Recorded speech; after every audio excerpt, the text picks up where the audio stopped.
Olá, que bom que você chegou para mais um bate-papo. Eu sou Vivi Costa e eu quero te perguntar: você sabia que a higienização bucal mal feita, ela aumenta o risco de desenvolver doenças graves? E será que tem algum sinal que a gente pode observar para evitar esse problema?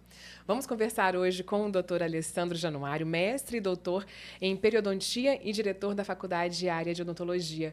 Um prazer ter você por aqui. Obrigada. Prazer é meu. Eu que agradeço a oportunidade de falar sobre algo que é muito importante aí para todos nós, né? Exatamente, não é um problema, então, de você se preocupar em escovar o dente só para manter aquele sorriso bonito. Não, de jeito nenhum. As pessoas tendem, às vezes, a associar a isso, a questão de manter os dentes bonitos, a questão até do hálito, mas tem aspectos mais profundos, não diria mais importantes, mas mais profundos nesse sentido, né? Que doenças que podem ser desenvolvidas diante de uma escovação mal feita e por quê? Bom, a gente tem uma série de doenças. As mais comuns são a cárie, que ela tem um acometimento local no dente, e isso pode evoluir até a perda do dente, abscesso, dores, enfim. E tem uma outra doença que também é muito prevalente, que é o que chamamos de doença periodontal. O que é periodontal? Peri ao redor, donto, dente. Então, uma doença, né, uma periodontite, por exemplo, é uma doença, é uma ite, infecção, inflamação dos tecidos, das estruturas que estão ao redor do dente, que seguram, que suportam o dente na boca. As gengivas, né? Por isso também a gente tem as gengivites, que é a fase inicial dessa doença. E a periodontite afeta tecidos mais profundos, como, por exemplo, o osso que segura o dente na boca. Porque o que a gente enxerga é a gengiva, né? Mas abaixo dela você tem uma ligação da raiz do dente com o osso. Essa doença, que é causada por bactérias, ela vai promovendo uma reabsorção desse osso, podendo levar, né, com relativa frequência, à perda do dente. E isso é um problema local. Agora temos problemas que chamamos sistêmicos, né, que relaciona os aspectos bucais com o resto do corpo. Eu sempre falo para os meus alunos, vocês não podem esquecer, vocês não podem pensar e tratar uma boca. É um indivíduo que está ao redor disso. Existe uma série de doenças que se relacionam nesse sentido, né? Por exemplo, talvez as mais comuns, AVC, acidente vascular cerebral, infarto do miocárdio, mulheres, né, que durante a gestação elas têm essa doença, têm chances maiores de ter nascimento de crianças de baixo peso, eventualmente até crianças nascerem antes da hora, né? E aí por quê? Porque o mesmo sangue que circula na boca, ao redor desses dentes, nesse osso, como eu falei, circula no corpo inteiro. E aí essas bactérias produzem substâncias que podem influenciar de forma negativa e causar essas doenças aí que a gente comentou. Quer dizer, a gente falar aqui então que AVC, um infarto, quer dizer, uma criança nascendo de forma prematura por causa de uma bactéria que veio lá da boca, isso não é errado. Não, isso acontece. Tem muitos estudos. Já aí há muitas décadas que se tem estudos mostrando essa relação direta. Bom, e a gente falou, a gente vai até falar sobre como evitar tudo isso, né, se há alguns sinais, mas você falou também ali rapidamente do mau hálito. Mau hálito, eu não sei se ele chega a ser uma doença, mas é extremamente inconveniente e para os dois lados, né, para quem está perto e para quem tem. Exatamente. É uma situação Desconcertante, né? desconcertante. E o que provoca? É principalmente uma escovação errada ou tem outras questões que estão associadas? Mais de 80% das pessoas que têm essa questão do mau hálito, mais de 80% das causas do mau hálito é uma questão local. É acúmulo de bactéria por diversas formas na boca. É um mito achar que a maior parte dos problemas de mau hálito vem, por exemplo, do estômago. Efetivamente local, onde você tem acúmulos de bactéria, né, de placa bacteriana, por exemplo, por cáries, a própria doença periodontal que a gente acabou de falar aqui, né? Ela tem o que sai do processo inflamatório, sangue, pus, em função até do acúmulo de bactérias. E isso, em função do acúmulo de placa bacteriana, isso produz uma quantidade de bactérias que o processo de degradação dessas bactérias produz subprodutos que tem enxofre, por exemplo, e enxofre tem um mau cheiro. Então, a halitose, a maior parte das vezes, tem relação com essa questão local.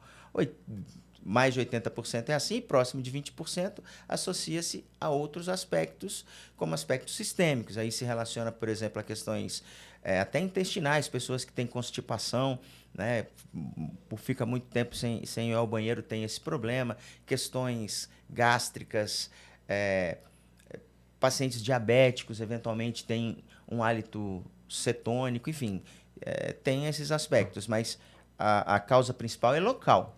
E o tratamento dessa questão local, restaurações mal adaptadas, é uma situação, a saburra, o acúmulo de placa bacteriana na língua, esses são efetivamente os principais causadores. Isso associado, eventualmente, a menor quantidade de saliva, aumenta ainda mais isso aí. Saliva é uma questão muito interessante e importante, né? Porque a saliva, ela está ali, tida, assim, entre aspas, como se fosse um enxaguante bucal, de forma natural, né? A natureza nos dá esse enxaguante, que ela tem essa função de promover uma limpeza. Tem a função também de umidificar, de lubrificar. Viva mais, viva bem. Certamente já veio aqui, professor, eu vou lá, o meu personagem sempre fala, tem que beber água, né? Pelo menos 2,5 litros, 3 litros. Isso influencia. Quando você bebe pouca água, pouca quantidade de produção de saliva, e isso tende a desenvolver esses problemas aí. Em que momento a gente deve ficar atento, né, e achar que aquilo realmente é preocupante? Quando você tem aquele sinal de um sangramento na gengiva. Se não foi só uma escovação errada ou se tem realmente ali algo que precisa ser tratado. Sem dúvida, o principal sinal de que você tem um problema periodontal, um problema desse que eu falei, que a gente acabou de falar, é sangramento. E como é que você vê esse sangramento? Frequentemente, quando você escova o dente, aí acumula um pouquinho ali da pasta de dente, né, da espuma, quando você cospe, você vê sangue. Dependendo da quantidade, no dia seguinte, quando você acorda, você encontra sangue no travesseiro, né? Então, quando o organismo vai tendo essa questão do sangramento e vai tendo mostras de que isso está acontecendo. Pode acontecer também, né, na escovação, você machucar um pouquinho e aí sangrar, mas isso não é comum nesse sentido. Efetivamente, quando você observa que tem um sangramento, é muito, muito provável que você tenha um problema periodontal. Ou localizado só na gengiva, ou um pouco mais profundo, né, localizado aí nesse periodonto que eu falei para você. Vem associado a uma dor, algum incômodo ou não? Só o simples fato de sangrar já pode ser um sinal de um problema periodontal. E você sabe que isso, inclusive, é um problema, porque não costuma vir associado à dor. A não ser que, associado a esse problema, desenvolva um abscesso, por exemplo. Mas aquela periodontite que vai lentamente, né, ao longo dos anos na vida da pessoa, ela não causa dor. Então, se ela não se atentar a essa questão de sangramento, né, eventualmente, quando ela está um pouco mais avançada, o dente fica um pouquinho mole, é um problema, inclusive, essa questão. Porque a dor nos dá um alerta, né? Sim. E a gente não costuma ter. Por isso a importância de você se observar e ir ao dentista, né? Não é besteira aquele negócio de ir ao dentista de 6 em 6 meses. Precisa ir, né? Precisa fazer uma avaliação para ver esse tipo de problema e outros, né? E a gente está falando, então, assim, desse sangramento. Muitas vezes as pessoas têm um pouco de preguiça de passar fio dental, né? E quando passa, tem aquele sangramento. Esse sangramento, na hora de passar um fio dental, ele é normal ou não pode acontecer? Ótima pergunta. Porque muita gente pergunta, o que é mais importante, escovar os dentes ou fio dental? Não tem um mais importante do que o outro, porque um limpa uma área, outro limpa outra área, né? O fio dental ele é usado para limpar normalmente entre os dentes, mas eu nem gosto de falar entre os dentes, porque a gente precisa passar fio dental no fundo dos últimos dentes, que aí não está entre dentes, mas você precisa. Ou seja, você vai usar o fio dental para limpar as áreas que a escova não entra. E a escova não entra entre os dentes, dificilmente ela vai atrás dos últimos dentes, né? E aí, dependendo da força que você passa o fio dental, você pode machucar. É até mais comum você machucar com o fio dental do que com a escova. Sim. Né?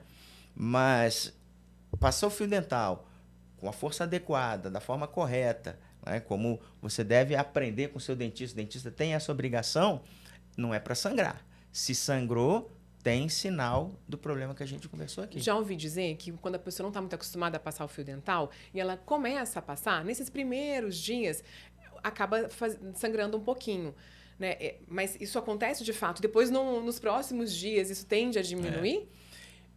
Sim, mas não é porque machuca. É porque se ela não está acostumada a passar, nas regiões onde ela deveria passar o fio dental, tem acúmulo de placa. Tem acúmulo de placa e tende a estar promovendo um processo inflamatório. E dos sinais da inflamação é sangrar. Então, aí ele passa o fio dental, sangra. À medida que vai passando o tempo e ele vai limpando, vai melhorando, essa placa bacteriana vai sendo eliminada, para de sangrar. Então, não é em função de passar o fio dental e machucar. É porque é geralmente uma área que está inflamada porque antes não se limpava de forma correta. E o ideal é passar esse fio dental 3 vezes ao dia, toda vez que você come alguma coisa, ou só à noite já é o suficiente? E é aquele fio dental enorme, que parece uma boca de jacaré, que você tem que ir passando em cada dente e ir trocando, né? Ou você pode usar o mesmo pedaço ali para poder passar em todos os dentes. Bom, vamos falar sobre o tempo, ou quantas vezes é necessário. Se você conseguisse, né, passar perfeitamente, eliminar completamente a placa bacteriana na sua higienização, uma vez por dia seria suficiente. Eu até tenho um pouco de medo de falar isso, mas por que a gente recomenda passar após todas as refeições, depois do café da manhã, almoço ou jantar, ou pelo menos depois do almoço e depois do jantar? Porque você vai passar o fio dental e, eventualmente, não vai fazer muito bem feito num momento e no outro você acaba completando, né? Mas se você conseguir fazer uma higiene perfeita, o que é muito difícil, então continua valendo fazer 2, 3 vezes ao dia, você não teria esse problema. Não aliviou, hein? Não aliviou para quem está ouvindo aí, não. Crente que ele ia falar só à noite já tá bom, não. Aí você perguntou sobre o tamanho do fio, né? O que é a forma mais adequada e recomendada? É você não passar o mesmo pedaço do fio em uma região e em outra. Se fizer isso, vai para o inferno? Obviamente que não é? Mas o ideal é isso. Então, você enrola um pedaço maior de fio dental de um lado, passa, e vai desenrola trocando. E vai passando. Porque aí você faz uma limpeza adequada, né? Isso é mais para você não passar o fio dental sujo no mesmo, em outro dente? Sim. Mas isso não é um problema muito grave, não. Porque o melhor é passar. Eu me preocupo até por questão econômica, né? Não é uma coisa assim, sei lá, muito barata. Então, você vai pegar um fio desse tamanho, é melhor você fazer sempre com um pedaço pequenininho do que fazer de vez em quando com um pedação, daí a pouco o fio dental acaba e você para de passar. Ah, ótimo. Foi boa orientação, então. Você vai vendo o que cabe aí no seu bolso, no seu orçamento, no seu dia. O importante é passar. E a escova em si? Essa escovação, muitas pessoas, às vezes, escovam com tanta força que isso machuca. Em pouco tempo, a escova já está toda esgaçada. Sim. Né? Qual que é a orientação para manter esse dente com uma gengiva saudável, a gente realmente orientar as pessoas? Não é força que vai fazer a higiene adequada, né? Aliás, o excesso de força pode causar problemas, né? Tem uma situação clínica, eu sou periodontista, né? A minha especialidade é justamente essa. Tem uma situação clínica que o paciente tem uma boca limpa, chega a brilhar os dentes, mas muita recessão gengival. Começa a aparecer a raiz. Uma das principais causas dessa recessão gengival é a inflamação causada pelo excesso de força na escovação. Nossa, e traz uma sensibilidade horrível, Sim, não é isso? É horrível. E esteticamente, né, é problemático, dor. E à medida que se ela for aumentando progressivamente, com o passar dos anos, pode levar à perda do dente. Então, é um problema. E uma das principais causas é o excesso de força, né?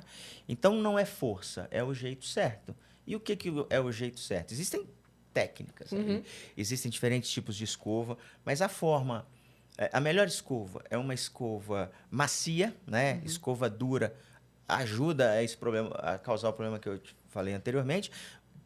Uma escova macia, né? De boa qualidade, com cerdas de boa qualidade. Não vem ao caso falar marcas comerciais, mas uma escova macia e com não muita força. E fazendo a higienização entre o dente e a gengiva, que é onde mais acumula, né? Obviamente, não só aí, né? A gente escova assim, aí escova na parte dos dentes que um encosta com o outro e tal, mas precisa fazer a escovação entre o dente e a gengiva, de forma não com força, como a gente falou, e com uma escova... E circular, o ideal? Circular é uma boa forma. E de quanto em quanto tempo é necessário trocar a escova de dente, por exemplo? Isso também é relativo, baseado, inclusive, na força do paciente, né? Mas nas condições... Adequadas, né? De temperatura e pressão, a cada 2, 3 meses eu acho que é suficiente. Eu queria falar que eu troco todo mês, mas é um exagero, né? Se você fizer ali a cada 2, 3 meses, tá bom. Eu estava achando 2, 3 meses, ainda falando assim, nossa, só, achei que era 6 meses. Depende muito da escova. Quando você vê ela aí do jeito que você falou, né? Assim, esgaçada demais, tá na hora de trocar, porque daí ela provavelmente não alcança as áreas que necessitam ser limpas adequadamente, né? Mas ela pode ficar acumulando. Às vezes a pessoa também tem aquela escova que ela dura horrores, né? Um tempão, direitinho ali, mas ela fica acumulando também sujeira ali, por isso a necessidade de trocar? Não nesse sentido, Não? porque você tem que limpar ali, né? Sim. Você tem que ter, mas e se também por muito tempo a escova não tem nenhuma modificação, aí também ele já não deve estar limpando direito, né? Tem o lado oposto também, se você não escova razoavelmente e a escova não estraga, é porque você não está escovando direito, né? Então, na verdade, a gente fala sobre a necessidade do hábito, né? E esse hábito ele é importante que seja criado desde cedo, porque a gente acabou de ver que não é uma questão só de estética, né? Muitas vezes é uma questão psicológica, isso afeta realmente a pessoa como muito. um todo, socialmente. Sim, claro. Tem prejuízos sociais muito grandes, né? Dor, eventualmente, acontece. A gente falou de halitose. E a evolução dessa doença leva à perda dos dentes. Um problema grave que a gente tem, nível nacional, apesar do Brasil ser um país que tem uma boa quantidade de dentistas na relação número de habitantes e quantidade de dentistas, ainda somos considerados países dos desdentados. A gente tem muitas pessoas desdentadas. E muito importante o que você comentou, né? A gente em breve vai ter aí a Semana da Saúde Bucal, essa questão da relação dessa doença periodontal com outras doenças, isso é fundamental, mas um problema muito sério que essa doença causa é, com o passar dos anos, a perda dos dentes, né? E tem muitos estudos que mostram que a perda dos dentes, por exemplo, indivíduos desdentados totais, que não têm dente nenhum, né?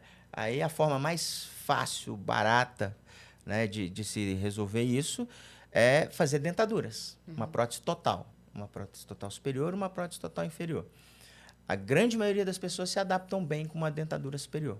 A inferior, né, provavelmente aí menos de 25% das pessoas que fazem não usam. E aí você não ter dentes, isso afeta não só a qualidade de vida. A gente sempre fala, isso é muito óbvio, né? Falta de dentes afeta a qualidade de vida. Mas não, afeta a expectativa de vida. Dos fatores que direcionam aí a viver mais, né? A falta de dentes afeta muitos deles. Alimentação inadequada. Outra coisa que é muito importante para a pessoa viver mais, né? Aquele famoso estudo ali de Harvard. Relações interpessoais, de amizade, ter amigos, sair para a rua, né? Enfim, aí muitas pessoas, né? Isso a gente vê todo dia, psicologicamente ficam afetadas por não ter dente. Aí não quer sair de casa. Né? Não tem essas relações. Não quer sair de casa, fica sedentário.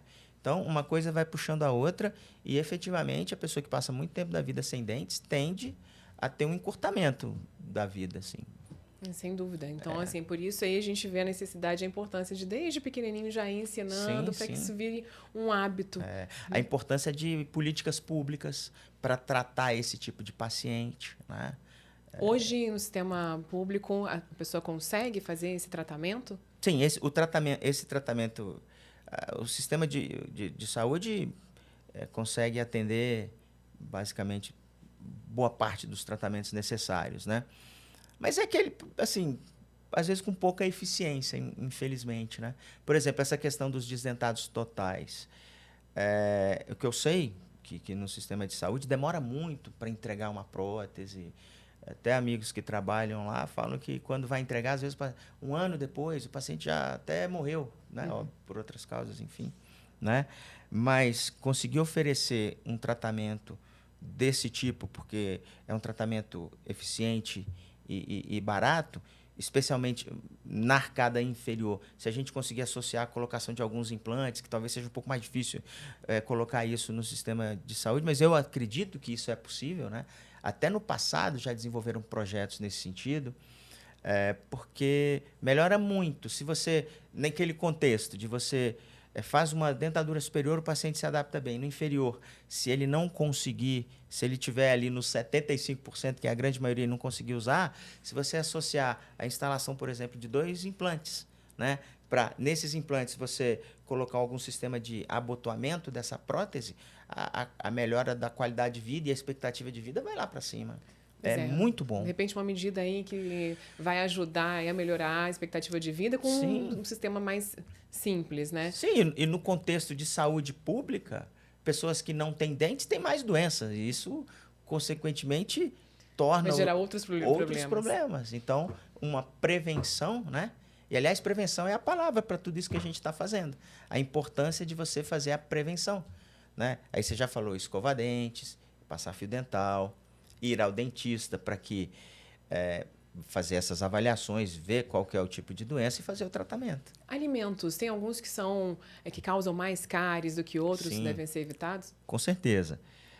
Por muito tempo, né, quando eu estudei odontologia, por muito tempo, achava-se que a cárie, por exemplo, tinha uma transmissibilidade.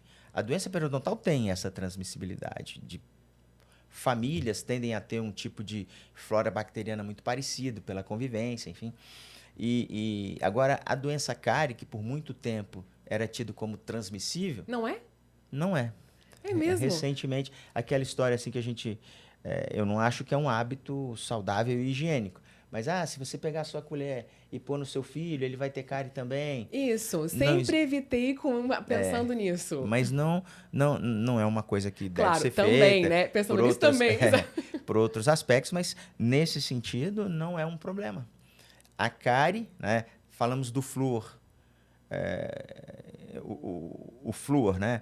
Ele é um importante agente em termos de saúde pública, a água ser fluoretada, o creme dental, né? Porque ele ajuda nesse processo, mas o principal é a dieta. A dieta ser cariogênica, o que é isso? É uma dieta rica em açúcar, especialmente sacarose, né? Se a criança ou o adulto, se a pessoa tem uma presença constante do açúcar e não faz a higienização correta, esse é, sem dúvida, o principal causador. Como evitar a cárie? Escovando, né? E, em termos de saúde pública, essa questão que eu falei aí do flúor. Agora, uma escovação. A pessoa comeu um biscoito, comeu alguma coisa com açúcar. O ideal é que logo em seguida já faça a escovação ou espera um pouquinho, faça um bochecho. Como é que é o ideal? Sinceramente, eu acho que às vezes existem certos exageros. Eu tenho alguns colegas profissionais que falam para todos os seus pacientes, comeu, vai escovar dente. Eu acho que isso é até uma boa estratégia para emagrecer. Se a pessoa adquirir esse de que tudo que comer tem que escovar, ele vai diminuir um pouco o que ele vai comer, vai parar de ficar comendo entre as refeições. Eu não acho que comer um biscoito, você precisa escovar o dente em seguida. Mas as 3 escovações mínimas, né? Você comeu ali um biscoito 10 da manhã, aí você vai almoçar meio-dia, 1h, depois você escovar o dente, não é um problema, né? É importante você fazer essas escovações ao longo do dia, bem feitas. É um exagero você, cada coisa que você comer, você escovar os dentes, né? Bom, esse é meu jeito de pensar e de muita gente, mas também tem pessoas que pensam diferente. Mas pelo menos aí dê uma orientação, né? Para as pessoas saberem que, olha, essas 3 vezes ao dia, isso daí é fundamental. Depois Também do café. só de manhã escovar à noite já gera aí uma possibilidade de começar com essas doenças. Sim, porque na mesma linha ali da questão do fio dental, né?